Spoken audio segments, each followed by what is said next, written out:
Saudara Martin. Judul yang akan dibahas sahabat inilah Marang sekarang nomor 1, jilid 1 nomor 22. Yahudi-Yahudi yang dibenci sekarang bukanlah Yahudi yang dikagumi besok.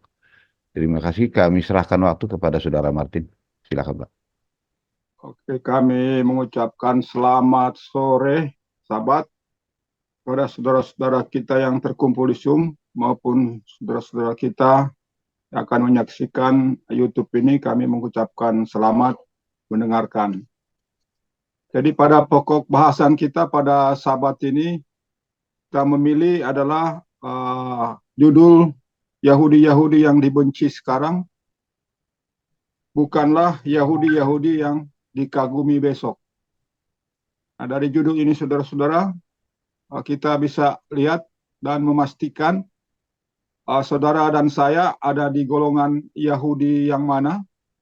Apakah ada di golongan Yahudi yang dibenci atau ada di golongan Yahudi yang dikagumi? Nah, mulai pembahasan kita pada buku Sefanya pasal 2, kita akan memulai bacaan Alkitab kita.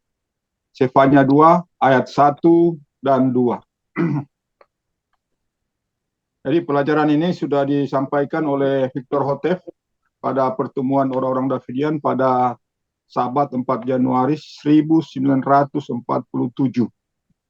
Jadi saat mulai berkumpulnya orang-orang Yahudi yang dibenci. Nah, mari kita lihat penyelidikan kita pada Sefanya 2 ayat 1 sampai dan 2. Berkumpullah kamu bersama-sama, ya berkumpullah bersama-sama hai bangsa yang dibenci, sebelum keluar keputusan, sebelum hari itu berlalu bagaikan sekam, sebelum kehangatan murka Tuhan datang ke atasmu, sebelum murka Tuhan itu datang ke atasmu. Penjelasan dari semua ayat di dalam pasal ini, kedua ayat inilah yang tersulit untuk ditempatkan. Beberapa tahun lalu saya mendengar seorang pengkhotbah memberikan suatu uraian terhadap 3 ayat pertama, sambil memisahkan ketiga ayat itu dari ayat-ayat lainnya dari pasal itu, lalu menggabungkannya dengan bagian-bagian lain dari Alkitab. Ia telah memberikan sebuah pidato yang terbaik dan telah berusaha untuk menunjukkan bahwa bangsa itu yang disebut pada ayat 1 adalah sidang Allah, dan bahwa keputusan itu ialah keputusan dari binatang bertanduk 2 dari Wahyu pasal 13 ayat 15 sampai 17. Penyelidikan itu telah dikemukakan dengan baik sekali, dan pemikiran-pemikiran yang disajikannya tampaknya cukup dapat diterima. Tetapi karena kita sekarang ketahui bahwa kata-kata firman Alkitab tidak dapat dimengerti dengan benar terpisah dari kelanjutan kata-kata firman itu, kita perlu menyelidiki semua ayat ini, pertama-tama dalam hubungannya dengan pasal itu sendiri. Marilah kita perhatikan bahwa bangsa yang dipermasalahkan ini akan mengumpulkan dirinya sendiri bersama-sama. Bahkan ia adalah tidak disukai, bahwa murka Tuhan akan turun ke atasnya, dan bahwa ia akan mengumpulkan dirinya sendiri sebelum keputusan itu keluar, dan sebelum murka Tuhan jatuh ke atasnya. Apakah yang membuat bangsa ini berkumpul bersama-sama? Tentunya bukanlah keputusan itu dan bukanlah murka Tuhan. Sebab semua itu ini akan datang ke atasnya sesudah ia berkumpul bersama-sama. Jelas, keputusan itu bukanlah keputusan dari binatang itu. Karena tak satu pun ingatan di dalam firman yang akan menentukan demikian itu.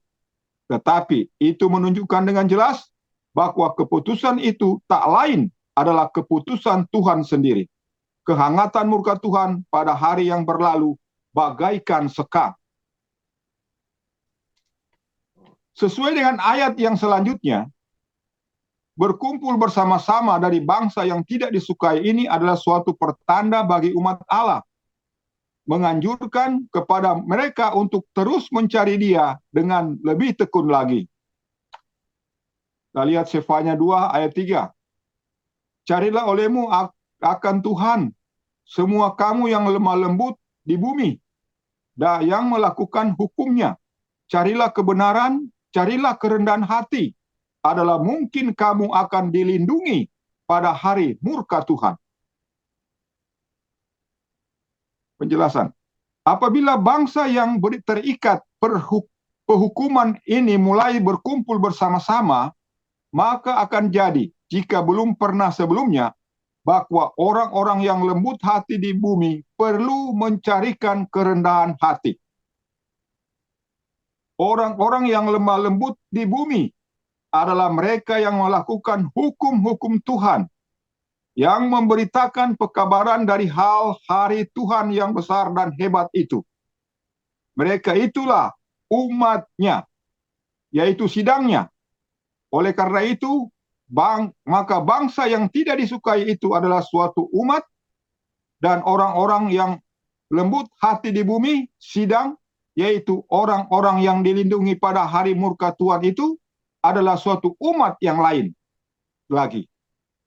Yang satu berkumpul bersama-sama, yang lainnya sedang mencarikan kerendahan hati. Jadi pastilah bahwa bangsa yang disebut pada ayat 1 dan 2 adalah bukan sidangnya, tetapi umat yang disebut pada ayat 3 adalah umatnya atau sidangnya. Mari kita sekarang membacakan ayat 1 dan 2 secara bersama-sama dengan ayat 4 dan 5 sambil meninggalkan ayat 3. Ayat yang menunjukkan kepada sidang. Sefanya 2 ayat 1, 2, 4 dan 5. Berkumpullah kamu bersama-sama, ya berkumpullah bersama-sama, hai bangsa yang dibenci. Sebelum keluar keputusan, sebelum hari itu berlalu bagaikan sekam, sebelum kehangatan murka Tuhan datang ke atasmu, sebelum hari murka Tuhan itu datang ke atasmu, karena Gaza akan ditinggalkan, dan Askelon pun akan dibinasakan. Mereka akan mengusir keluar Asdod pada tengah hari, dan Ekron akan dicabut sampai dengan akarnya. Celakalah bagi orang yang diam di tepi laut, yaitu bangsa Cereti. Firman Tuhan adalah melawan engkau, hai Kanaan, negeri orang Filistin. Aku pun akan membinasakan kamu, sehingga seorang penduduk pun tiada lagi di dalammu. Penjelasan.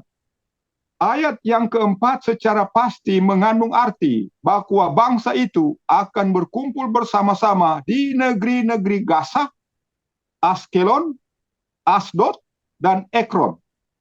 Pada tanah orang-orang Filistin, di tanah Kanaan, di Palestina. Mengingat akan kenyataan bahwa kata-kata firman itu kini sedang dibukakan, dan juga kenyataan bahwa terdapat hanya satu umat, yaitu suatu bangsa, keturunan dari para ahli Taurat dan imam, dan orang-orang Farisi yang dahulu yang telah menolak Tuhan, dan yang bahkan sampai pada hari ini tidak mau menerima Yesus, yang dibenci di mana-mana di seluruh dunia, yang kini sedang berusaha sekuat tenaga untuk berkumpul bersama-sama di Palestina. Melihat kepada semuanya ini, maka orang-orang Yahudi yang sekarang itulah yang disebut bangsa yang tidak disukai. Itu. Oleh sebab itu, kepadanya lah murka Tuhan akan dijatuhkan jika ia terus saja menolak Kristus. Sesungguhnya, orang-orang Yahudi yang dibenci dunia inilah satu-satunya bangsa yang telah tercerai-berai ke seluruh dunia kafir, dan adalah satu-satunya yang kini sedang berkumpul bersama-sama di Palestina. Lagi pula, dalam ayat-ayat ini dua kebenaran muncul dengan jelas, yaitu, satu, bahwa dengan sia-sia orang-orang Yahudi itu berusaha mendirikan dirinya di tanah perjanjian itu. Dua, bahwa kita yang sedang memberitakan hari Tuhan yang besar dan hebat itu dinasehati untuk berusaha mencari kerendahan hati dan kebenaran. Karena hanya dengan demikian inilah kita akan dapat dilindungi pada hari murka Tuhan. Artinya, dengan hanya memiliki pengetahuan dari hal pekabaran itu, tidak akan menyelamatkan kita. Harus terdapat penurutan yang seimbang dengannya. Oke, saudara, mari kita renungkan dulu beberapa ayat ini. Jadi di dalam Sefanya pasal 2 ini diberi judul Yahudi-Yahudi yang dibenci sekarang bukanlah Yahudi-Yahudi yang dikagumi besok. Nah, dalam pembacaan ayat 1, 2, dan 3, di situ jelas terlihat ada kelompok yang dibenci dan ada kelompok yang mencari kerendahan hati. Jadi sudah terbagi dalam ayat itu ada dua bangsa. Jadi bangsa yang berkumpul bersama-sama dan yang dibenci sebelum keluar keputusan dan murka Tuhan. Kemudian ada suatu umat yang disebut mencari kebenaran dan mencari kerendahan hati. Nah, sehingga dengan demikian, apabila murka Tuhan itu menimpa bangsa yang tidak disukai, maka umat yang mencari kerendahan hati itu dikatakan barangkali mungkin kamu dapat dilindungi pada hari murka Tuhan di ayat 3 tadi. Jadi sehingga di ayat 3 mengatakan, carilah olehmu akan Tuhan semua kamu yang lembut hati di bumi, yang melakukan hukumnya, carilah kebenaran, carilah kerendahan hati, adalah mungkin kamu akan dilindungi pada hari murka Tuhan. Jadi hari murka Tuhan ini adalah suatu hari yang akan menimpa bangsa yang tidak disukai ini, yang berkumpul bersama-sama. Dan hari murka Tuhan itu dijelaskan bahwa itu akan datang bagaikan api dari dalam sekam. Jadi akan cepat sekali datangnya dan langsung menghabiskan bangsa yang tidak disukai ini. Nah, saudara-saudara, kemudian di ayat apa? Di ayat 3 tadi, kita melihat bahwa mereka berkumpul, yaitu satu, Gaza, di Gaza. Gaza akan ditinggalkan dan Askelon pun akan dibinasakan. Mereka akan mengusir keluar Asdod pada tengah hari dan Ekron akan dicabut sampai dengan akar-akarnya. Celakalah segala orang yang diam di tepi laut, yaitu bangsa Cereti, firman Tuhan adalah melawan engkau. Hai Kanaan, negeri orang Filistin, aku pun akan membinasakan kamu sehingga seorang penduduk pun tiada lagi di dalammu. Nah, saudara, kalau saudara dan saya perhatikan kota-kota ini, di peta wilayah kekuasaan orang-orang Yahudi yang berkumpul sekarang, satu-satunya tinggal Gaza yang menjadi permasalahan sekarang. Kalau Ekron, Askelon, dan Cereti ini sudah menjadi kota Israel yang sangat megah. Jadi sudah lama bangsa Israel, bangsa Yahudi itu berkumpul di kota Cereti, di kota Askelon, dan di kota Ekron. Dan sudah dibangun kota-kota yang sangat megah oleh bangsa Israel yang merdeka pada tahun 1948. Nah, nanti peristiwa terakhir di tahun ini adalah peristiwa Gaza. Nah, Gaza yang selama ini dikuasai oleh Palestina, tapi di dalam nubuatan Sefanya, bahwa Gaza ini termasuk kota yang akan dikuasai oleh bangsa yang berkumpul ini, bangsa yang dibenci ini. Malah puncaknya sekarang adalah karena orang Yahudi ini ingin menyerang Gaza, maka menjadi kebencian seluruh dunia sekarang. Jadi belum pernah terjadi di dalam sejarah begitu bencinya penduduk seluruh dunia terhadap bangsa Yahudi, bangsa Israel, setelah dia melakukan invasi atau menyerang Gaza. Nah, sehingga memang disebut bahwa Gaza ini suatu kota juga yang akan akan terjadi peristiwa bangsa Israel berkumpul juga di Gaza. Jadi apakah dia akan secara 100% ataupun secara politik pemerintahan, namun nubuatannya mengatakan bahwa hai Kanaan, negeri orang Palestina, aku pun akan membinasakan kamu sehingga seorang penduduk pun tiada lagi di dalammu. Jadi sangat dikuasai oleh apa bangsa yang berkumpul itu. Nah, sehingga di sini disebutkan bahwa Hotep menjelaskan ayat yang keempat secara pasti mengandung arti bahwa bangsa itu akan berkumpul bersama-sama di negeri Gaza, Askelon, Asdod, dan Ekron pada tanah orang-orang Filistin, di tanah Kanaan di Palestina. Jadi sejarah dulu dunia ini, dunia tanah Kanaan itu dikenal dengan Palestina.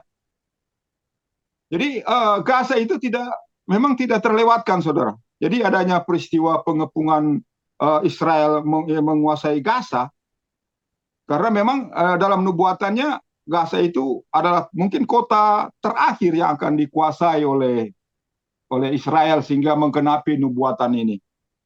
Karena baru nanti tahun ini mereka melakukan pengepungan besar-besaran terhadap Gaza. Di mana Victor Hotep sendiri mengerti di zaman tahun 1947 saat khotbah ini dikhotbahkan atau sejak Israel merdeka, maka ada perkembangan peta seperti saudara Darman pernah tunjukkan dan saya ada kirim share di apa. Jadi ada perkembangan wilayah penguasaan peta oleh Israel, oleh orang Yahudi. Ya bertahap, tidak sekaligus. Sehingga pada zaman Hotep atau zaman tahun 1950 masih banyak ya, ini petanya ya. Masih banyak wilayah-wilayah yang nubuatannya belum digenapi, di mana Israel belum berkumpul di kota-kota itu. Kota-kota itu masih dikuasai oleh Palestina, oleh orang-orang Palestina, oleh orang-orang tanah Kanaan. Jadi kalau ini adalah peta ini Israel, ya ini ya. Jadi tahun awal semenjak mulai masuk tahun 1948 sebelumnya sampai deklarasi kemerdekaan dari Israel, lihat petanya ini saudara masih dikuasai, warna hijau itu masih dikuasai Palestina. Menandakan nubuatan Sifanya sesungguhnya belum digenapi. Karena Ekron, Asdod, Cereti masih dikuasai oleh Palestina, Arab Palestina. Nah, kemudian peta yang kedua masih juga banyak di kota-kota yang disebut di dalam Sifanya masih dikuasai oleh Palestina. Jadi ini gambaran kerajaan dua suku itu. Peta yang ketiga sudah lihat sudah lebih kecil lagi. Nah, peta yang keempat Gaza masih dikuasai. Cereti, Ekron, Asdod sudah di tangan Israel. Sudah ada di bawah kuasa dari orang-orang yang dibenci, yang berkumpul itu. Nah, nubuatannya di dalam Sifanya bahwa Gaza akan dikuasai juga oleh Israel. Nah, tentunya dari sini, saudara, dari nubuatan ini, saudara dan saya memahami bahwa di zaman Victor Hotep, di zaman tahun 1950-an, atau di zaman Don Adair, hal ini belum seperti ini, belum digenapi. Jadi nubuatan-nubuatan ini digenapi. Nah, setelah Israel ini menguasai seluruh wilayah daripada Palestina, maka datanglah murka Tuhan. Jadi murka Tuhan itu akan datang bagaikan sekam. Nah, tetapi sebelum dia berkumpul di kota itu, maka murka itu belum akan keluar atau keputusan itu belum akan keluar. Karena keputusan akan keluar saat dia menguasai Gaza dan saat dia menguasai kota-kota yang lain yang disebut tadi. Oke, kita lanjut.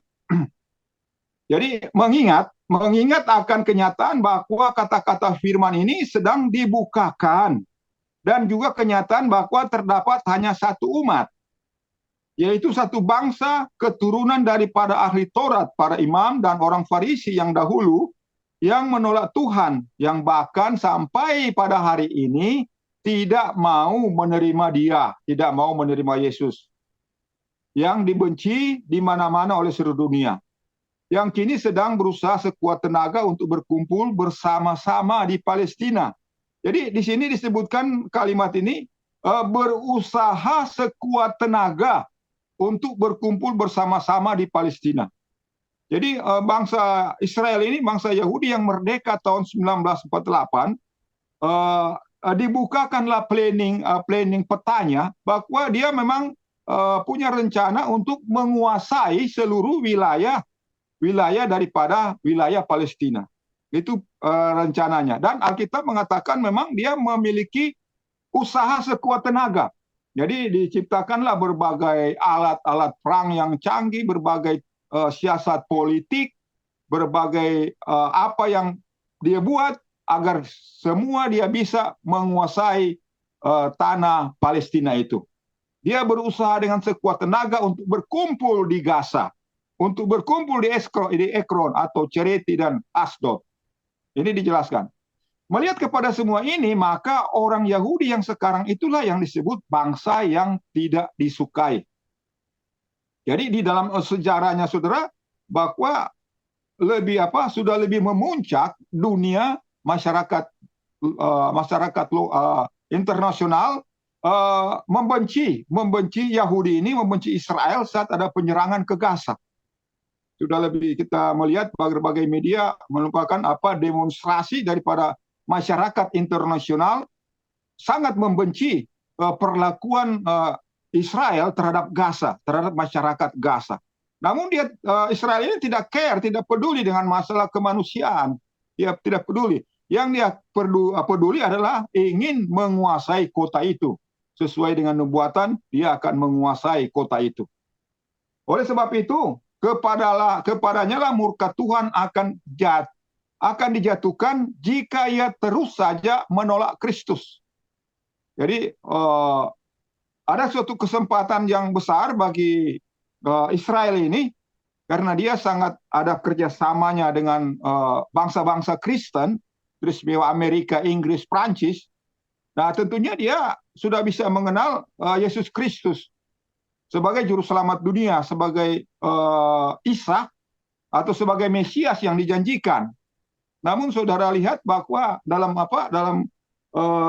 komentar Benjamin Netanyahu, dia mengatakan bahwa saya Mesias. Jadi si Benjamin Netanyahu ini menganggap dia Mesias, penyelamat bangsa Israel, untuk mewujudkan cita-cita bangsa Israel ingin menguasai seluruh tanah wilayah Palestina dan ingin membangun Ka'bah di Yerusalem itu. Sehingga mengakunya dia sebagai Mesias. Nah, kita akan tentunya melihat apakah penggenapannya sampai kepada proses pembangunan Ka'bah saat mereka nyata menolak Yesus Kristus. Karena kalau mereka menerima Yesus Kristus, tentunya Ka'bah itu tidak perlu dibangun lagi. Karena percuma membangun Ka'bah. Tapi kalau mereka menerima Yesus, tidak mau menerima Yesus, mereka berpikir Yesus bukanlah juru selamat dunia atau bukan Isa Al-Masih atau bukan Mesias, maka mereka pasti akan membangun Ka'bah itu. Sehingga dinyatakan oleh Hotef, oleh sebab itu kepadanya lah murka Tuhan akan dijatuhkan jika ia terus saja menolak Kristus. Sesungguhnya orang-orang Yahudi yang dibenci dunia inilah satu-satunya bangsa yang telah tercerai-berai ke seluruh dunia kafir dan adalah satu-satunya yang kini sedang berkumpul bersama-sama di Palestina. Jadi ini masih zaman Victor Hotef ini, waktu Victor Hotef mengkhotbahkan, bangsa Israel di waktu itu hanya memiliki titik-titik kecil untuk Palestina. Namun Victor Hotef sudah memberi penjelasan nubuatan bahwa bangsa itu akan menguasai seluruh Palestina. Lagi pula dalam ayat-ayat ini dua kebenaran muncul dengan jelas, yaitu satu, bahwa dengan sia-sia orang-orang Yahudi itu berusaha mendirikan dirinya di tanah perjanjian itu. Jadi disebutkan bahwa usahanya akan sia-sia.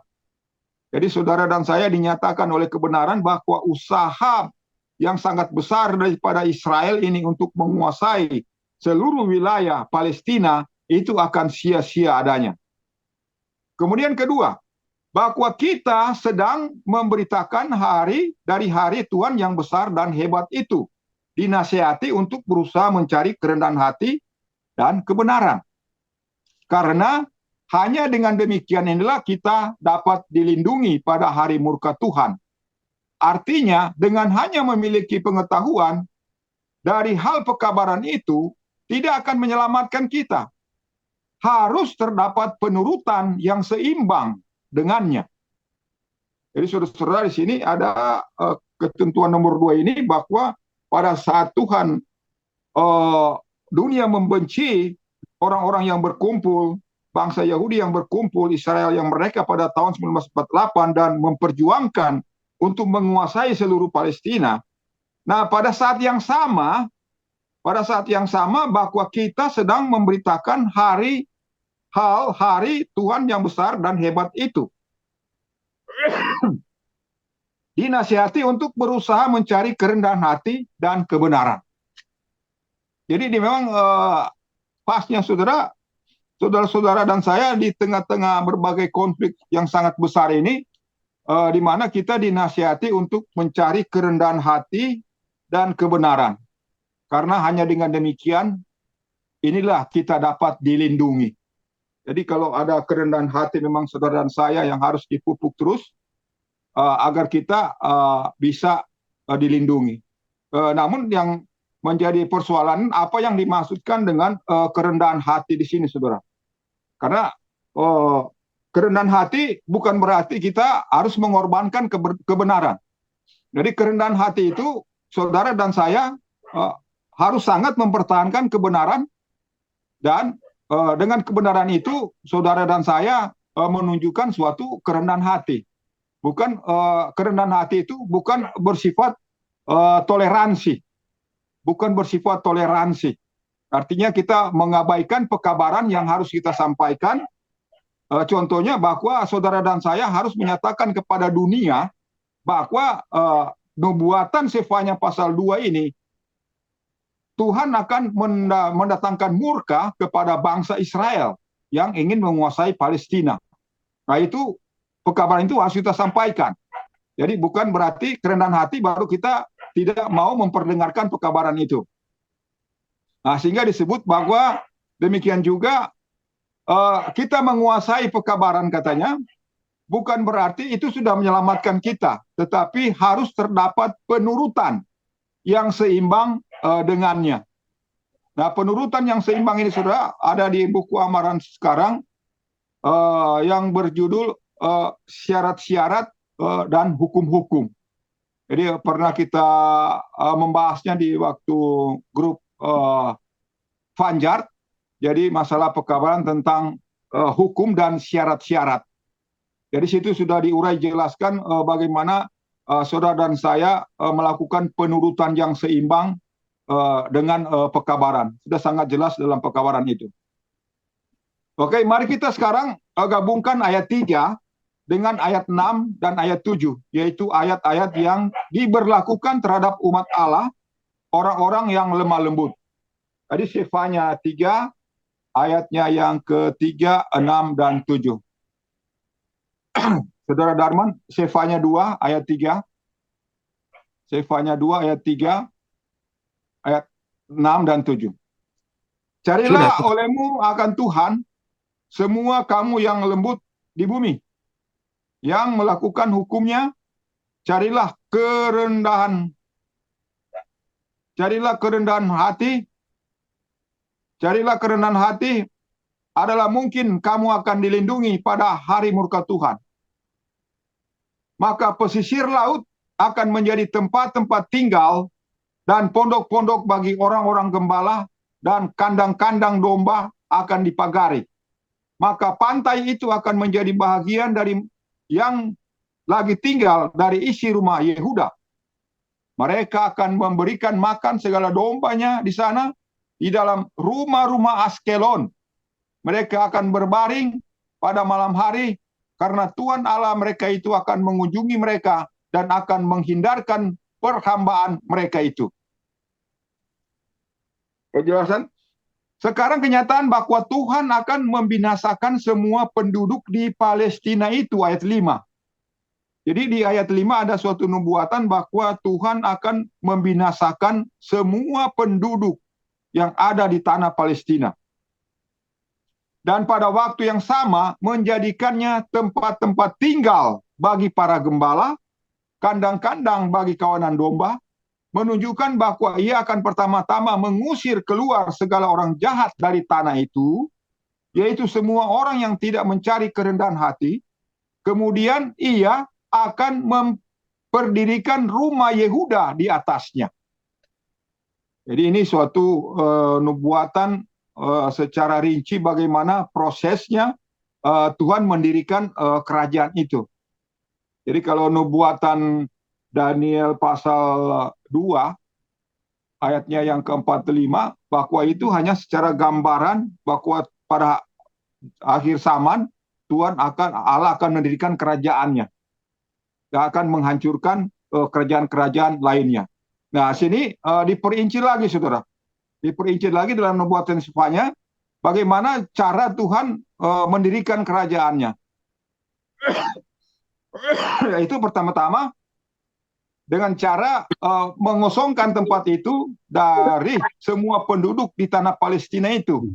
Nah, saudara-saudara, penduduk yang ada di Palestina ini contohnya yang disebutkan Askelon, kota Askelon, ini sudah menjadi kota Israel yang sangat megah. Dan ini dalam nubuatannya itu akan dikosongkan lagi. Nah, setelah dikosongkan, maka Tuhan akan menempatkan orang-orang yang rendah hati di dalamnya. Jadi menunjukkan bahwa ia akan pertama-tama mengusir keluar segala orang jahat dari tanah itu, yaitu semua orang yang tidak mencari kerendahan hati, kemudian ia akan mendirikan rumah Yehuda di atasnya.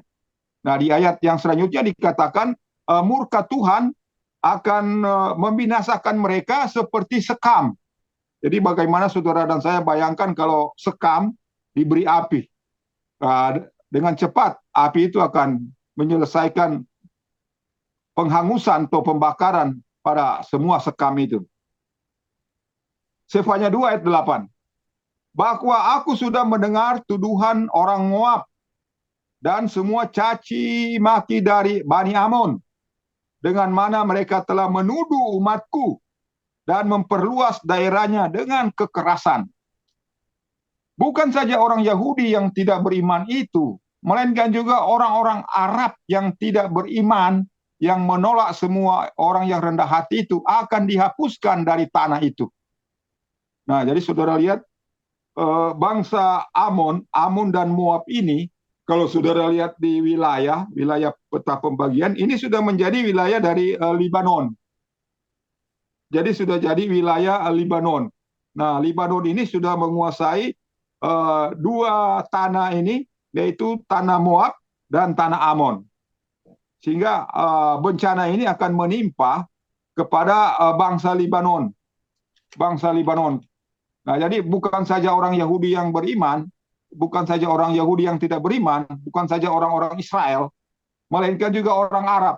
Jadi ini yang dimaksud orang Arab ini orang-orang Libanon, orang-orang Amon dan Moab. Sefanya 2 ayat 9. Sebab itu sebagaimana aku hidup, demikianlah firman Tuhan seruas sekalian alam.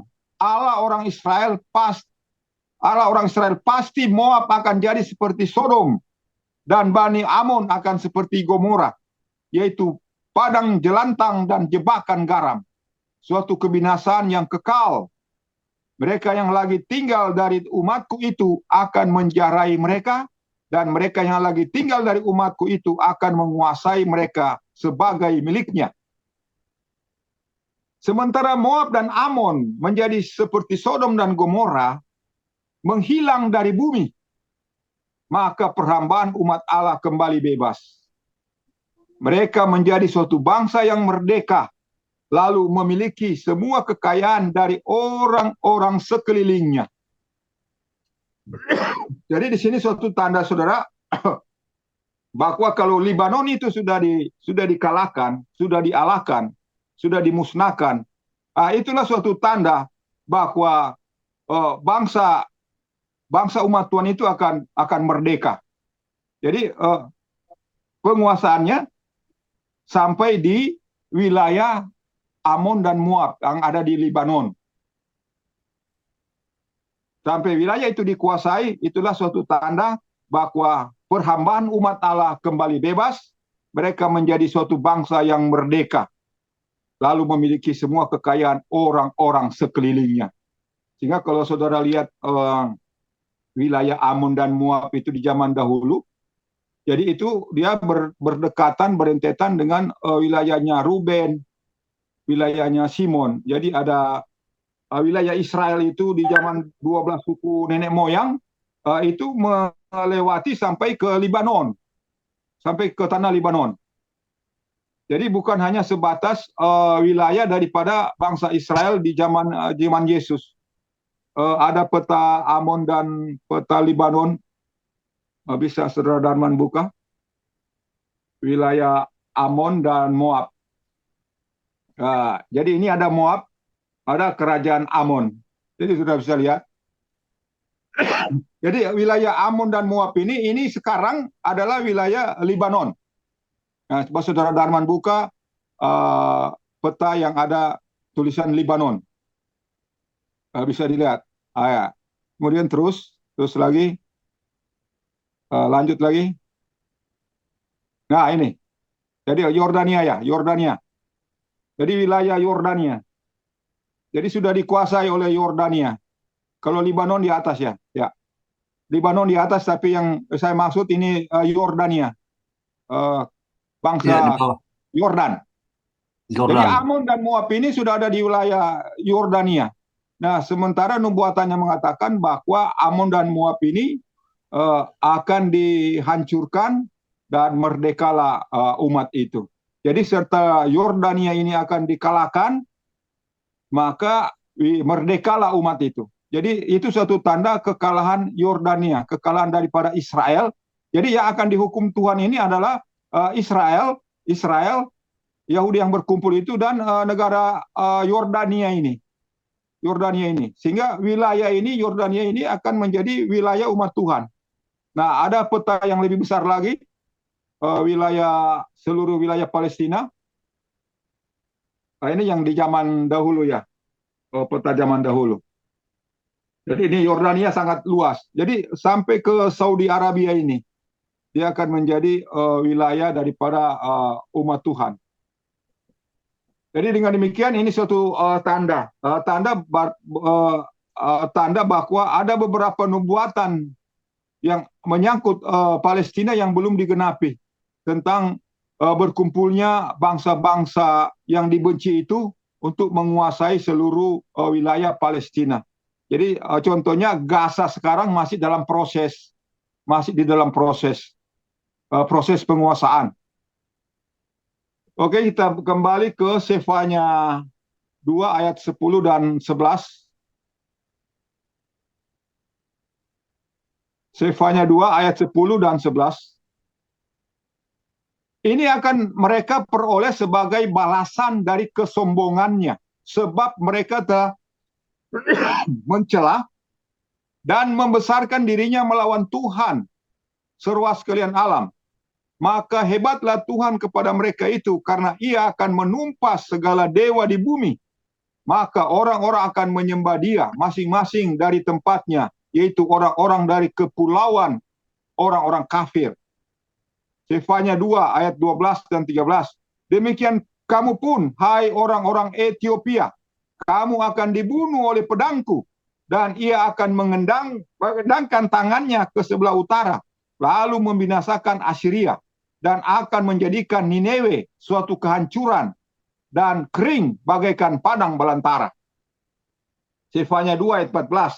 Dan kawanan domba akan berbaring di tengah-tengahnya di Nineve. Semua binatang dari segala bangsa, baik burung-burung maupun burung bangau, akan bermalam di sana di ambang pintu.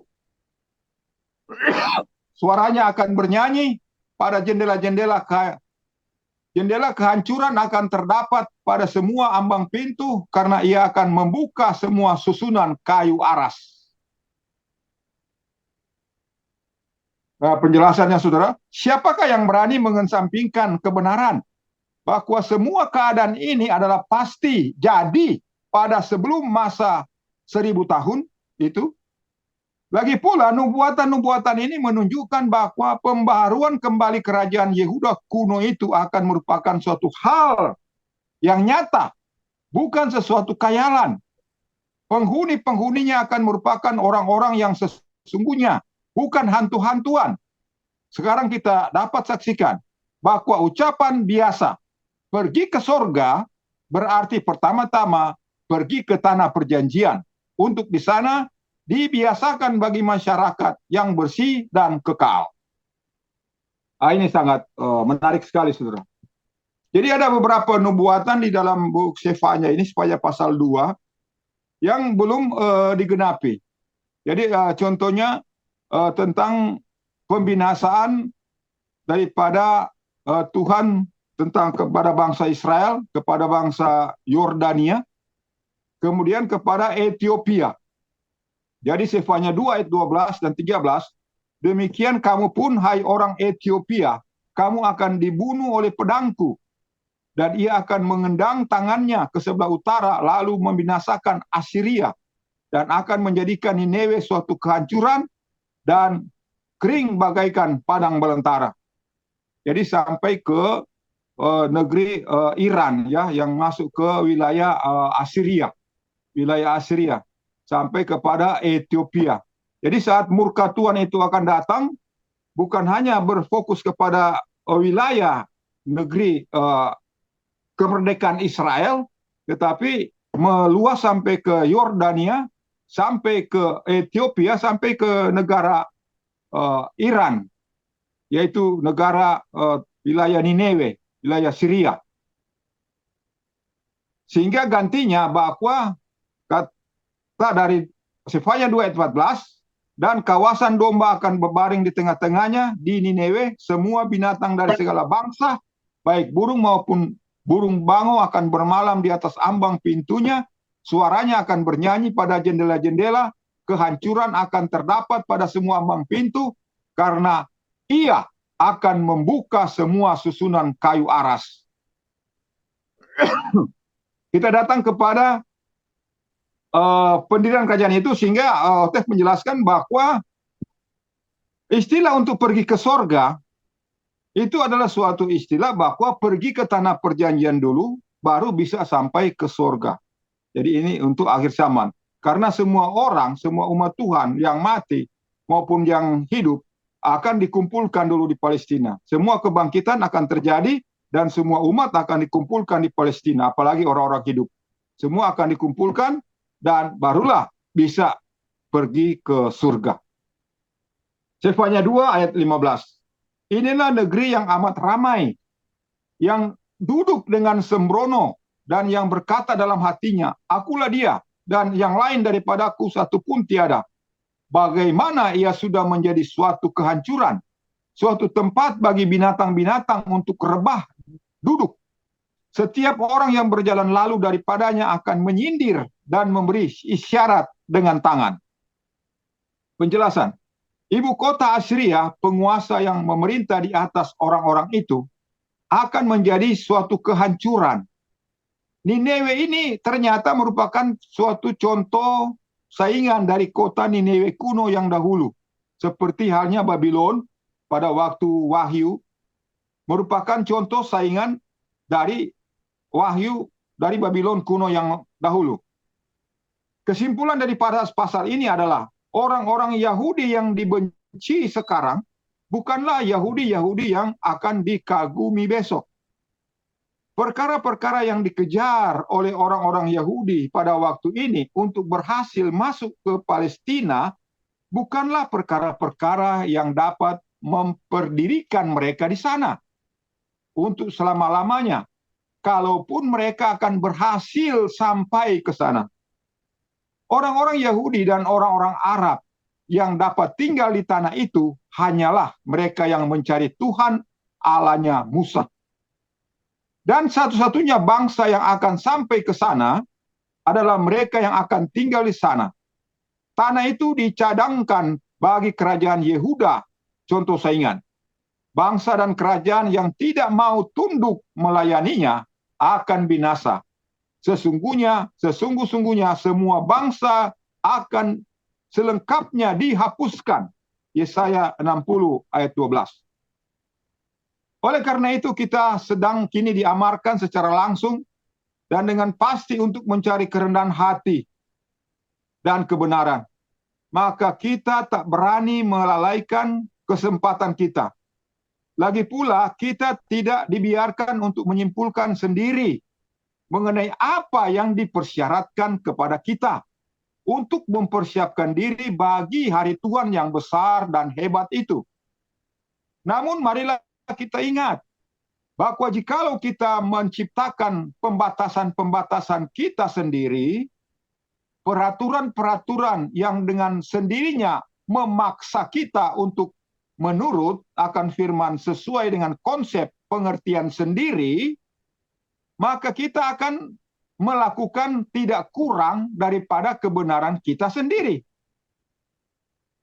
Janganlah kita seperti orang Farisi di masa lalu. Dan janganlah kita mengadili orang lain dengan berlandaskan standar ukuran manusia ciptaan kita sendiri. Kita tidak boleh naik menduduki kursi pengadilan dan tidak boleh melanggar perasaan sanubari orang lain.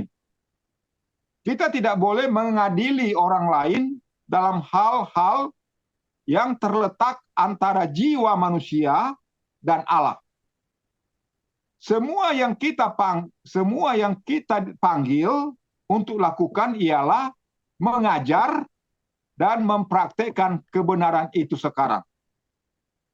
Biarkanlah orang-orang mengambil keputusannya sendiri, apakah setuju atau menentangnya. Kita tidak boleh memaksakan mereka dalam hal apapun juga. Hendaklah kita ingat bahwa adalah justru mengenai suatu roh dan perbuatan yang sedemikian yang mengganggu perasaan orang lain yang dikatakan Yesus sebagai berikut.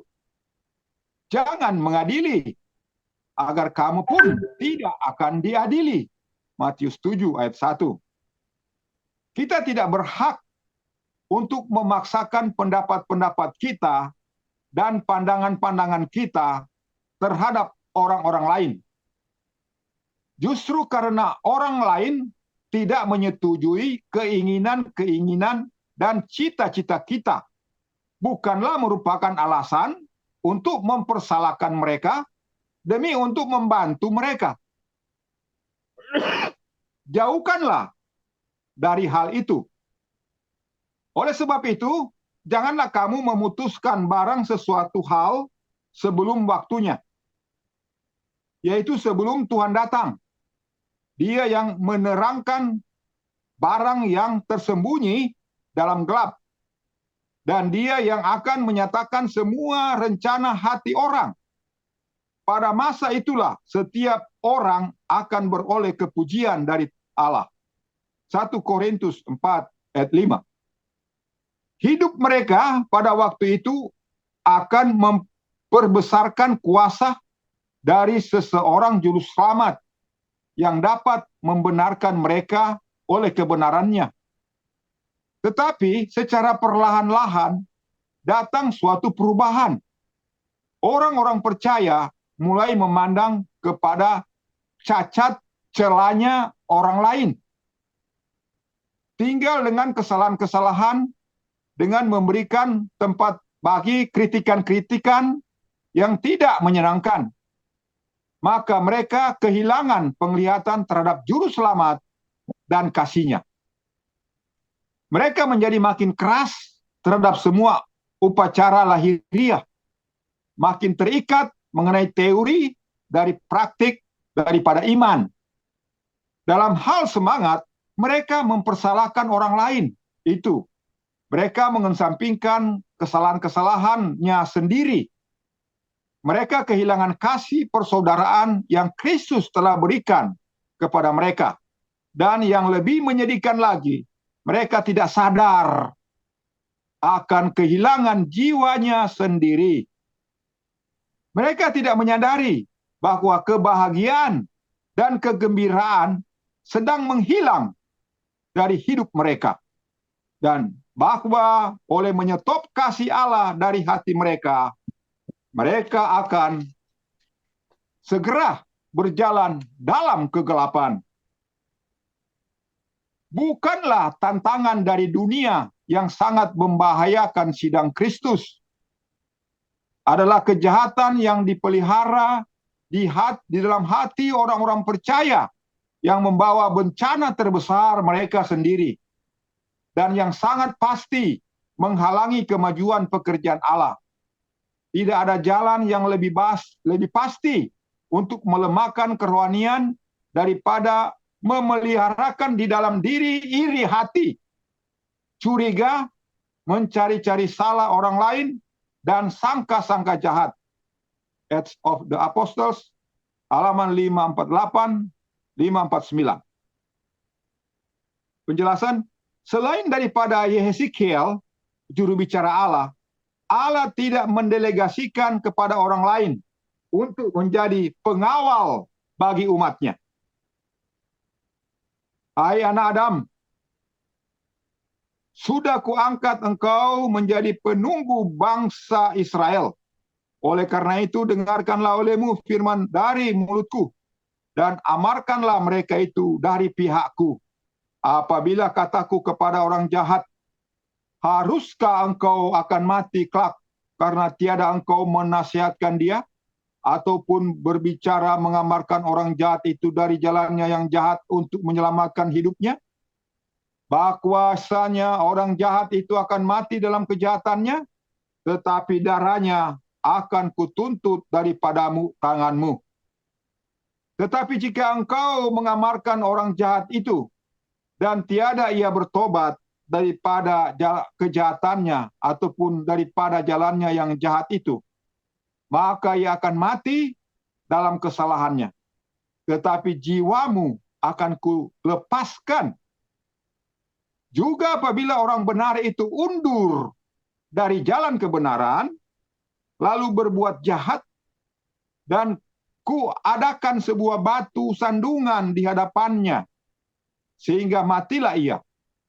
Sebab tiada engkau menasihatkan dia, maka ia pun akan mati dalam dosanya. Dan segala kebajikannya yang telah diperbuatnya tidak akan diingat lagi. Tetapi darahnya akan kutuntut juga dari tanganmu. Tetapi jika engkau sudah menasihatkan orang yang benar itu, supaya orang itu tidak berdosa, lalu tidak juga ia berbuat dosa, maka ia pun akan hidup, sebab ia telah dinasehati. Maka engkau akan selamat jiwamu. Yeskiel 3 ayat 17 sampai 21. Tegasnya, janganlah kita menginginkan takhta di atas bukit pada sebelah utara. Yesaya 14 ayat 13. Dan ingatlah selalu bahwa jika kebenaran itu sendiri tak dapat membujuk orang berdosa untuk bertobat, maka paksaan dan usaha manusia akan berbuat lebih berbahaya dan kurang baik.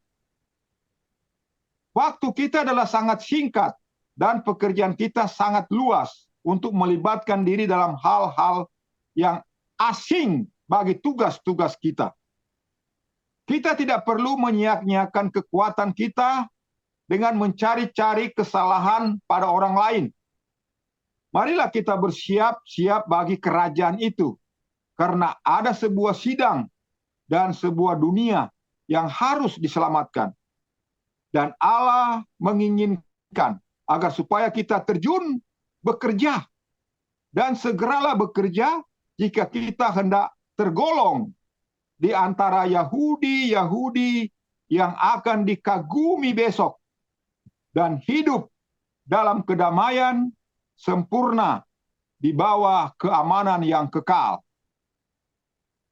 Saudara-saudara, sudah sangat jelas di dalam bahasan terakhir ini, setelah Victor Houghton membahas berbagai nubuatan-nubuatan yang akan digenapi, kemudian Victor Houghton menutup dengan kata-kata yang dimaksudkan dengan kerendahan hati. Jadi suatu kerendahan hati di sini sangat jelas dijelaskan bahwa kita tidak perlu mencari-cari kesalahan orang lain dalam hal penurutannya, itu yang kita besar-besarkan, kesalahannya yang kita ungkit, dosanya yang kita ungkit. Tetapi yang dianjurkan di sini, saudara dan saya mengajarkan suatu kebenaran. Jadi dia mau terima atau tidak, kita menceritakan kebenaran, bukan menceritakan dosanya.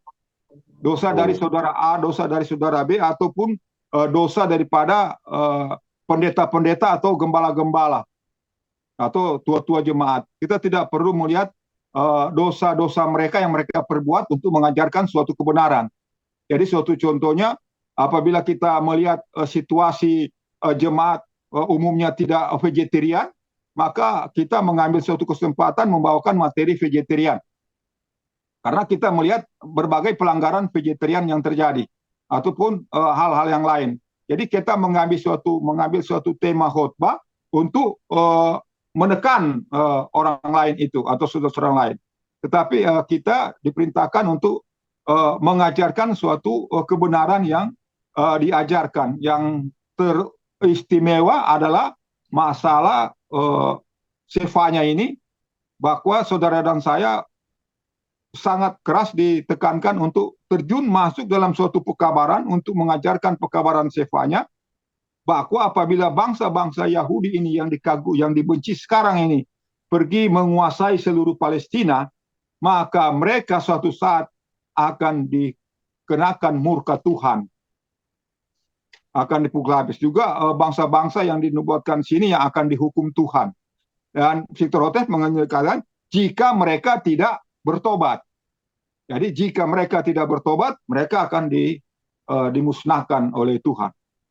Jadi kita tidak mengklaim bahwa mereka tidak akan bertobat. Tapi Victor Houghton mengatakan jika mereka tidak menerima Kristus sampai pada keputusan hukum yang Tuhan tetapkan, maka pelaksanaan hukum murka Tuhan itu akan berjalan.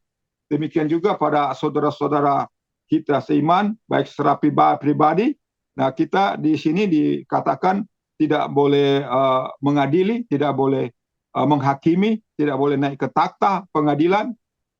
Jadi kita sangat dapat membedakan bagaimana yang disebut kita mengajar kebenaran dan bagaimana disebut mengadili seseorang yang bersalah. Jadi saudara dan saya tidak terlibat secara langsung untuk mengadili seseorang yang sedang bersalah atau memberikan hukuman, tetapi saudara dan saya dianjurkan untuk mengajarkan sesuatu kebenaran, mengajarkan bahwa kita harus terjun masuk, membawakan suatu pekabaran. Jika saudara dan saya katanya di sini, dan Allah menginginkan agar supaya kita terjun bekerja, segeralah bekerja jika kita hendak tergolong di antara Yahudi-Yahudi yang akan dikagumi besok dan hidup dalam kedamaian sempurna di bawah kebenaran dan kekekalan. Jadi Yahudi-Yahudi yang dikagumi besok ini adalah Yahudi-Yahudi yang termasuk di Wahyu pasal 7, Wahyu pasal 14. Mereka lah yang disebut di dalam sefanya pasal 2, mereka mencari kerendahan hati. Jadi sementara Yahudi yang dibenci sekarang dengan dengan sangat keras, tanpa berperi kemanusiaan, menghancur lulukan seluruh wilayah Palestina sampai ke Gaza. Nah, saudara dan saya kembali menjadi bertolak belakang dari itu, menjadi rendah hati, mencari kerendahan hati. Demikianlah saudara-saudara pelajaran kita pada Sabat ini. Kiranya Tuhan membantu saudara dan saya untuk bisa menjadi bagian dari Yahudi yang akan dikagumi besok. Terima kasih. Tuhan Yesus memberkati. Amin. Pelajaran hari ini sepertinya sangat berdekatan dengan kondisi yang ada sekarang. Iyalah. Ya, ya. Nah, jadi cuma saking apa namanya ya, memang bisa dibayangkan bagaimana Khotib menuliskan itu. Karena tadi pelajaran tidak gampang, tidak mudah tadi itu. Nah, padahal di situ ada berbagai pihak. Israel, kemudian Israel yang baik dan tidak, Israel Ya. yang dulu, sekarang dan yang akan datang atau umat Tuhan, termasuk Arab. Arab Arab. juga, Arab yang beriman dan yang tidak. Nah, jadi artinya kalau penonton di YouTube membaca ini, mungkin akan bingung. Nah, mungkin Saudara Nenggolo bisa kasih tambahan dulu, gimana detailnya menambah yang dijelaskan Saudara Martin tadi. Pertanyaannya, coba dibuat secara singkat peta dari yang pelajaran hari ini. Nah, yang di sepanya ini kan agak sulit. Berkumpullah hai orang yang tidak disuka. Siapa yang tidak disuka di sini? Kalau disebut Israel, apakah semua Israel? Nah, ternyata Israel juga nanti yang jadi umat itu. Nah, ini itu sangat luas tadi itu. Nah, bagaimana peta gambaran singkatnya? Iya, iya. Jadi sekarang ini dunia Kristen membela Israel. Dalam perang yang sekarang ini, dunia Kristen membela Israel, bendera Israel dikibar-kibarkan di Jakarta, dan macam-macam. Karena mereka tidak tahu kalau apa yang terjadi di tahun 1948 itu adalah menggenapi perkataan Tuhan yang mengatakan, berkumpullah, berkumpullah, hai bangsa yang tidak disukai, bangsa yang dibenci. Nah, ternyata mereka sudah kumpul. Nah, ceritanya begini. Ceritanya begini. Di dalam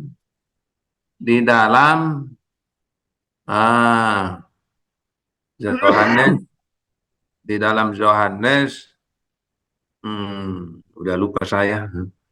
Ada tertulis Yesus mengatakan, apabila Yerusalem dikepung, maka keluarlah kamu dari Yerusalem. Karena Yerusalem akan diinjak-injak oleh bangsa yang tidak mengenal Allah, sampai genaplah zaman bangsa-bangsa itu. Nah, ini orang Kristen umumnya nggak perhatikan ini. Berkumpullah bangsa yang tidak disukai Allah. Nah, kenapa Israel ini tidak disukai Allah? Karena mereka membunuh anak Allah. Ujungnya adalah datanglah Roma menghancurkan mereka. Dilenyapkanlah semua orang Yahudi. Tinggallah hanya anak-anak dan perempuan yang dibawa ke Roma sebagai tawanan perang. Di tahun berapa itu? Di tahun 70. Jadi bayangkan saja, mulai sejak tahun 70 lah, bangsa Israel ini, Yehuda ini, dicerai-beraikan ke segala bangsa. Ada yang menarik pada waktu digenapi ayat tadi. Ketika Yerusalem dikepung, kata Yesus, keluarlah kamu. Karena Yerusalem akan diinjak-injak oleh bangsa yang tidak mengenal Allah. Sampai tiba waktunya, Yerusalem akan dilepaskan. Jadi ada waktunya. Saya sudah lupa itu ayat. Bisa dibaca lagi nanti itu. Yohanes. Nah, nanti saya apa lagi. Nah, jadi dikatakan, apabila Yerusalem dikepung, keluarlah kamu. Bagaimana bisa keluar? kalau sudah dikepung. Kan nggak mungkin itu kan. Artinya Yesus tidak merinci, cuma garis besarnya yang disebutkan oleh Yesus. Jadi karena sejarahnya pada waktu Yerusalem dikepung oleh Jenderal Kostin, ada sesuatu cahaya di Yerusalem yang membuat mereka ketakutan. Lalu mereka pada lari semua. Nah, kemudian tentara Israel tentu bersenang-senang untuk pulang. Memang kita ini bangsa pilihan, bangsa umat Tuhan, mana ada yang bisa mengalahkan kita. Mungkin begitulah ceritanya. Tetapi orang-orang Kristen yang sudah mendengar berita supaya keluar, kesempatan untuk mereka keluar. Katanya ada 3 tahun itu sebelum Jenderal Titus datang. Jadi umat Tuhan sudah keluar dari Yerusalem sebelum tahun 70 Jenderal Titus datang menghancurkan Yerusalem. Nah, sesudah dihancurkan Yerusalem, sesudah Yerusalem hancur, itu anak-anak kecil tadi berkembang di dunia Eropa sampai ke Amerika di tahun 1800-an. Tahun 1800-an mereka di Eropa membuat perjanjian bahwa mereka harus mendirikan negara Israel yang baru. Mereka sepakat dengan cara beli dikit-dikit itu, beli dikit-dikit. Nah, dibelilah itu dikit-dikit di sana, dibelilah itu tanah Palestina itu sedikit demi sedikit. Nah, jadi kira-kira 20%. Kira-kira 20% dapatlah itu dibeli oleh mereka tanah itu. Nah, setelah mereka merasa sudah kuat, lalu diumumkanlah berdiri negara Israel baru. Negara Israel baru berdiri di tahun 1948. Nah, setelah diproklamirkan kemerdekaan mereka, panaslah negara-negara sekeliling mereka. Lalu terjadilah perang, terjadilah ancaman perang. Itu ancaman perang yang 6 hari itu, terkenal itu 6 hari. Lalu pada waktu itu Perdana Menterinya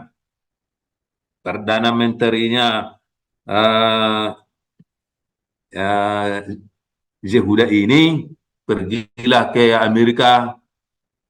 Tuan, kami sudah mau dihancurkan tanggal sekian, bulan sekian. Ini mereka sudah sepakat. Oh, tenang aja katanya. Dikirimlah pesawat tempur ke Palestina. Nah, bagaimana caranya mereka bisa dalam tempo 6 hari lenyap semua itu? Dalam tempo 6 hari lenyap semua. Dan lebih dari Palestina mereka dapat itu tanah. Nah, caranya pada hari H ini pesawat Amerika ini terbang dari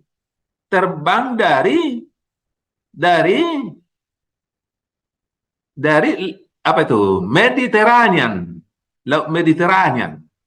Dari situ mereka terbang, tapi sudah dipelajari oleh mata-mata Israel jam berapa orang ini makan pagi. Nah, itu dan semuanya itu udah dipelajari itu.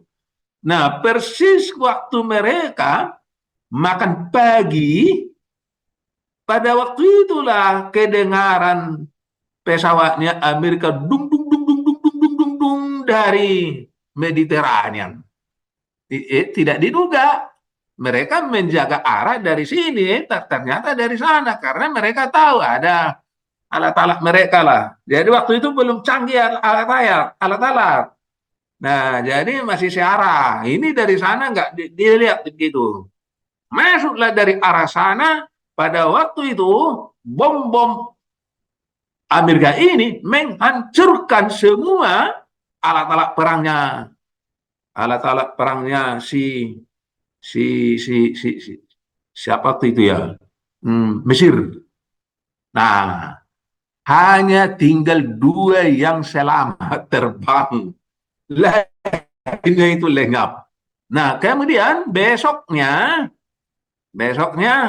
majulah ke Mesir, majulah uh, truk-truknya, tank-tanknya ini, tapi di atas apa?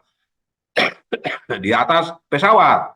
Ya, tinggal dung dung dung lenyap kan semua yang di bawah. Terus pergi ke Jordania, lenyap semua. Ke Libanon, ke sana itu lenyap semua dalam tempo 6 hari. Jadi itu merupakan suatu sejarah yang tak terlupakan oleh dunia. Termasuk orang-orang mereka yang di sana yang tidak setuju tapi malu untuk menyebutkannya. Nah, jadi itu, berdasarkan situasi itu, membuat orang Israel ini menjadi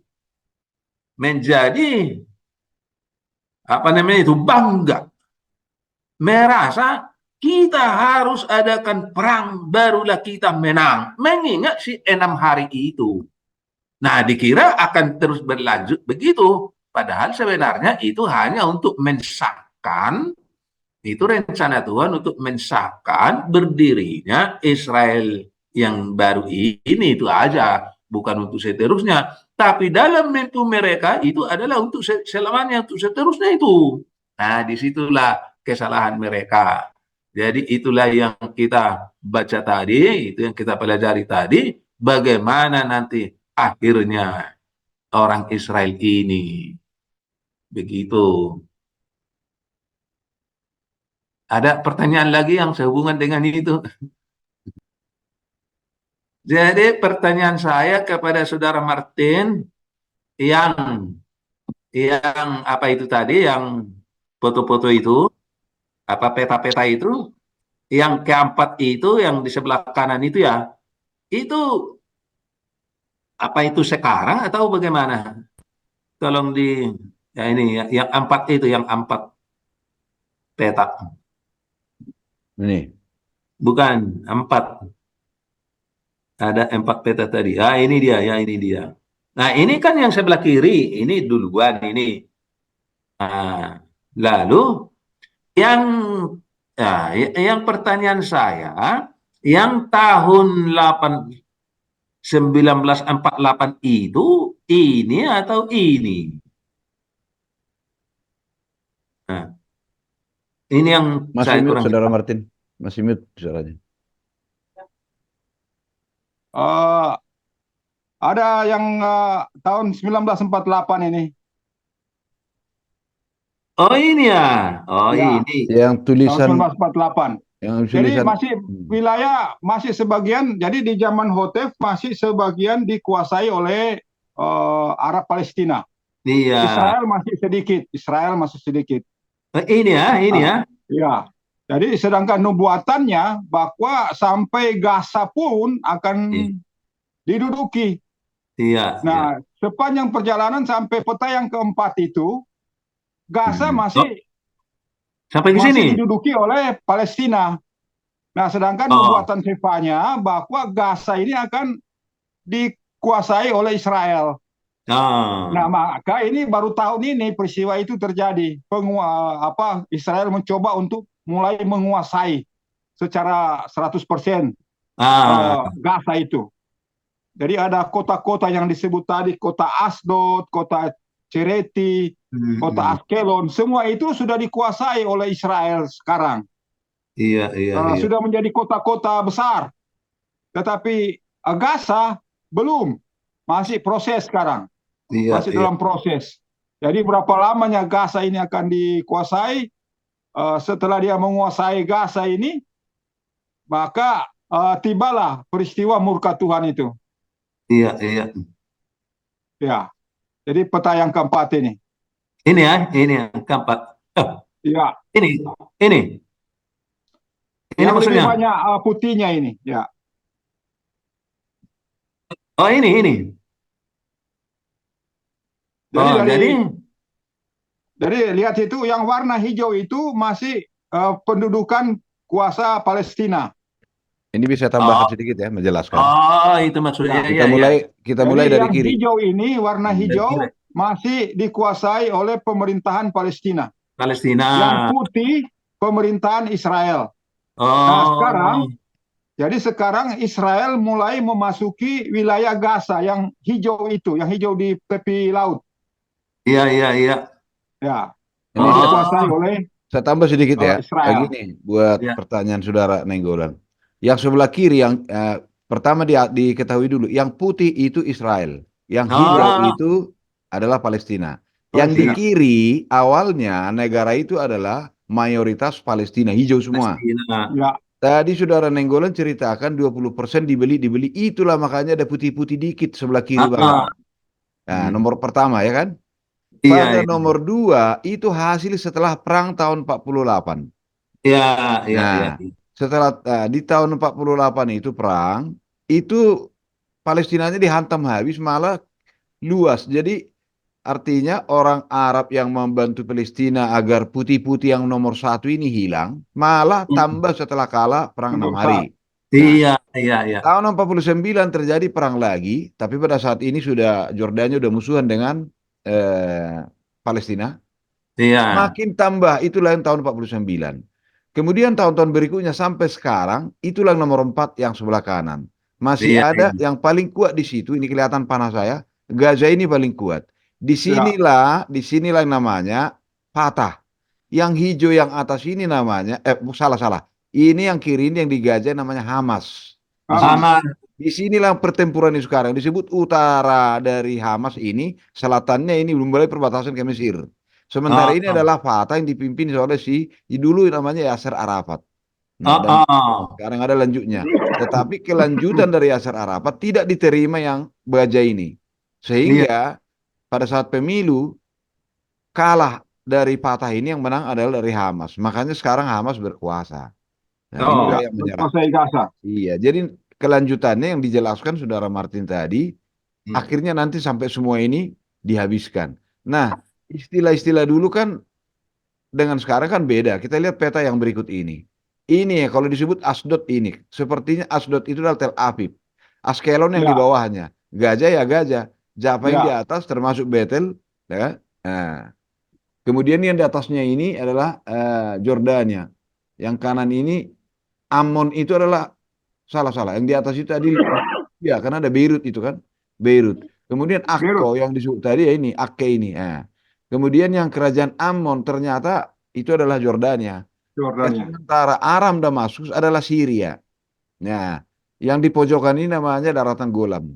Kalau kita bandingkan ke sebelah kanan ini makin jelas. Kalau peta yang sekarang, nah ini seperti ini sekarang. Jadi ini gajah, Jordania yang disebut apa tadi ya? Lupa. Ini yang disebut dengan di sini namanya tadi Amon. Kerajaan Amon dan Damaskus. Nah, Amon itu Jordania, Damaskus itu Suriah. Itu sekarang. Berbeda istilah Ya, ya dari zaman dulu. Iya. Kira-kira seperti itu. Nah, jadi ini pertanyaan ke sini lagi. Warna ini, nah, warna merah inilah sekarang eh apa ya? Tepi barat itu Fatah, Palestina juga. Fatah. Gaza itu Itu, adalah Hamas, Palestina juga. inilah Gaza ya. Iya, Gaza itu yang ada tulisan Gaza, itu Palestina. Tepi barat itu juga Palestina. Sementara Yerusalem ada perbatasan Israel dengan tepi barat. Itu jadi persoalan sekarang. Itu yang diharapkan oleh Israel agar jadi ibu kotanya, pindah dari Tel Aviv. Tapi ribut terus, nggak pernah Iya, beres. Nah itu. Jadi kalau iya. kita lihat negara ini kan aneh kan, satu negara tapi tanahnya berbeda. Kenapa? Karena dipenggal oleh orang Israel dari tengah. Ini kalau nggak salah sini Berseba namanya nih. Jadi Oh, ini semua ini dulu hijau miliknya Palestina, dihantam dimulai dari Tel Aviv sini kan. Nah, mm-mm.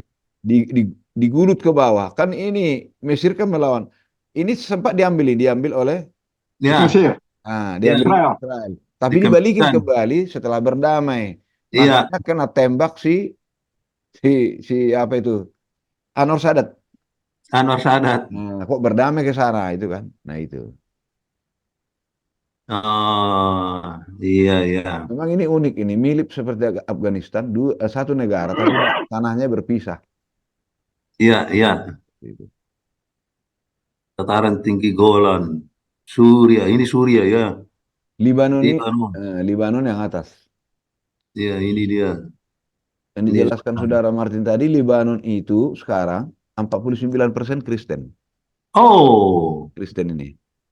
ya, Jadi ya. Hamas itu didukung Kristen juga yang di situ. Makanya ini bukan perang agama. Iya, Iya, iya. Banyak Kristen juga di Gaza ya. iya. Cuma ada tadi agak pertanyaan ya. Si di mana dulu siapa tuh yang ditelan ikan? Ah, Yunus. Yunus. Itu kan Oh, disuruh Yunus. berangkatkan disuruh ke apa tadi ya? Dan ini, Pak. Nineveh. Nineveh. Nineveh itu kan Iran ya. Iran mana ada lautnya? Saya tahu. Ya, sebelah sini lah Oh, itu. itu. Oh, Saudara Darman, itu ada sungai besar. Oh, Oh, Jadi ada sungai yang sangat besar. Jadi ikan itu bisa masuk melalui sungai itu. oh, Ya, jadi bet- dimuntahkanlah di tepi sungai Nineveh. oh. oh, Jadi, Jadi kalau ada saudara. perbesar Nineveh, maka itu ada sungai yang sangat besar. Ternyata ada saudara Martin. Ada lautnya Iran. Iya, Ini Iran, ada lautnya sungai. ini nih. Lautnya yang berbatasan dengan Bahrain, Qatar, dan Uni Emirat Arab atau Abu Dhabi. nggak Iya. kelihatan. Nah, Belum kelihatan? kelihatan. Belum ya? Jadi, Oh, ini, ya, ya. Oh, ini. Nah, jadi itu. tua berarti ikan itu 3 hari 3 malam itu dia putar itu dengan cepat Hmm. sampai dia Oh, menuju ke perbatasan itu. Dia harus putar oh. sebelah itu. Iya Oh, ya, karena itu ini dari sini si ikan itu dari sini datangnya ya menuju ke Dari sini. apa? Dari Tel Aviv ini Oh, ikan. nah, ikannya jadi dari sini ke sini. yang Ya, jadi dijelaskan dia saudara putar Martin sebelah tadi itu. benar di sungai. Iran kan ini ya, Iran ini, Irak. Ah, Ya, Iran. Irak atau disebut Irak. tadi Nineveh. Jadi sungai ini nih mungkin yang biru ini. Karena Oh, Ya, Tel Aviv kan di sini. Diperintahkan oh. dia ke sana. Berarti bukan laut yang lepas, bukan laut lepas. Bah, dari sungai dia ya. Nah, karena di sini banyak banyak lautan kecil-kecil. Oh, Ini peta dunia. heran juga ya. Ini baru semakin jelas mujizatnya ya. Iya. Hebat, luar biasa ini. Ya, ya, ya, ya. Jadi kalau kita mau lihat misalnya Yerusalem, diklik aja gini. Oh, Hmm. disembunyikan ya nggak diizinkan. Daerah-daerah tertentu nggak sembarangan. Ini tampil, Oh, apa ini? ini daerah pertempuran itu. Oh, yang sekarang. Iya, ini daerah Gaza ini. Nah, Wow. diambilnya tadi dari sini. Kalau di escape akan kelihatan gini. Ya, jadi misalnya, tapi ini pasti dikunci. Ini kan Gaza kan jalur Gaza. Ya. Saya coba klik di pinggir. Kalau di sana di tengah ini nggak mau mereka dirahasiakan. Bah. Nah, itu kan dirahasiakan kan. Nah, Oh. di sini juga nggak diizinkan. Ah. Nah, balik dulu. Justru Israel masih lebih terbuka. Kalau Gaza ini enggak. Nah, jadi ini yang garis putus-putus ini dipagar orang Israel sehingga benar-benar sengsara orang Gaza ini. Ah, Padahal, ah. nah ini namanya Rafah kan. Nah, peperangan itu dimulai dari sini utara ini. Nah, jadi mereka menyerbu dari sini. Jadi sebenarnya gajah ini dulu tempat pengungsian di saat menunggu perang. Malah jadi selamanya mereka di situ. Oh iya ya, pengungsi ya. Iya. Makanya takut Mesir menerima pengungsi. Iya. Ah ini di sini tuh perbatasan ini. Ini Mesir kan ini Mesir, ini gajah. Ya, Ini pun iya. dirahasiakan, nggak bisa bebas. Kalau saya bikin gini ya. Jadi kita nggak bisa melihat situasi di Gaza itu sekarang bagaimana ya. Seperti ini Ya ya. hanya TV karena dikunci. Dikunci. Nah, ini kelihatan rumah-rumahnya tapi kecil. Iya, yang hancur itu kan nggak kelihatan di sini. Oh enggak kelihatan. Nah ini gajah. Nah ini Gaza ini. Seperti ini. Oh, oh, Hancur semua. hancur. Yang ini. Nah, inilah gambar-gambarnya. Rontok. Heeh. Nah, ini. Yang tadinya aman-aman. Tapi nah ini paling paling nyata ini. Hancur. Ini siapa ini? Gajah juga ini. Nah ini gajah ini. Seperti Hancur ini sekarang. sekali. Jadi gedung-gedung bertingkat ya seperti ini jadinya. Nah, ya itu dia ya. Hanya karena emosi. Hancur. Nah, jadi Jadi hmm, nah, Saudara Martin tadi mengatakan si apa itu si si Jamin Netanyahu dia mengaku Mesias ya. Ya, dia mengaku ya sebagai Mesias untuk menyelamatkan semua rencana terakhir daripada Israel untuk Ah, ah. mengambil alih Gaza dan Nah, pendirian Ka'bah di nah, Yerusalem. hmm. Ya, Tetapi saya ya. Benyamin Netanyahu. Saya Mesias. Oh, oh gitu ya. Jadi lucu sekali. Memang bagi mereka kan Mesias sebagai penyelamat. Iya, ya iya, belum datang. iya, Jadi kata-kata Mesias itu sebenarnya maksudnya kan Yesus. iya, Sementara mereka belum percaya Mesias datang, padahal udah datang dulu dari kandang kandang domba iya. dari Maria kan gitu kan. Jadi mereka masih menunggu sekarang. Masih menunggu. Iya, Dan mereka nggak tahu bentuknya bagaimana. iya. Tujuannya Jadi apa? nah ini antara Israel dan Arab atau dunia Islam percaya Mesias akan datang. Ah, Nah, tetapi eh, Israel Arab agak takut juga kalau sampai nanti Mesiasnya datang, kita repot juga ini katanya. Makanya ketika ketika Palestina menguasai Yerusalem, kita lihat ya. Nah, iya. ini agak ada yang unik di sini. Golden Gate Israel. Ini kan gerbang Yerusalem kan? Ya. Ambil saldo dulu ya.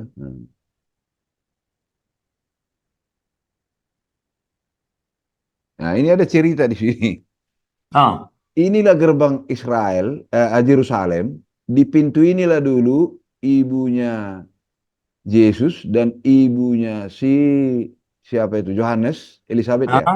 bersalaman. Ketika Oh, bersalaman, kedua oh di bayinya sini. bergoyang di dalam kandungan masing-masing. Iya. Saking takutnya dunia dunia Palestina akan Mesias nanti datang, makanya di tembok ini ditutup di semen. Bah, Ini jadi di tembok. Lalu untuk saat sekarang ya kita lihat ini di depan mereka tahu bahwa orang Israel itu benci dengan yang namanya kuburan. Sehingga di depan itu dibuat jadi kuburan semua. Nah, bah. ini kita lihat ya. Saat ini ya seperti ini. Nah, ini kuburan pemakaman. Lebih jelas ini. Nah, ini. Jadi bikin kuburan di depan. Udah ditembok. Nah, ini kan. Sudah ditembok ini ditutup agar Mesiasnya nggak datang. Dibuatlah Hmm. kuburan di depan. Itulah Oh, versi mereka.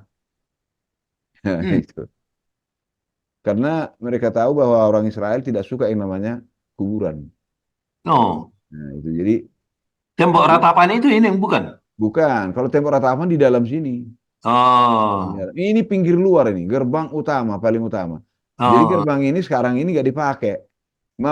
Seandainya Yerusalem asli dikuasai Israel, ini akan dibuka. Ah, Tapi mereka udah jijik juga, udah pemakaman semua ini, pemakaman. Nah itu. Ini yang disebut dengan Golden Gate.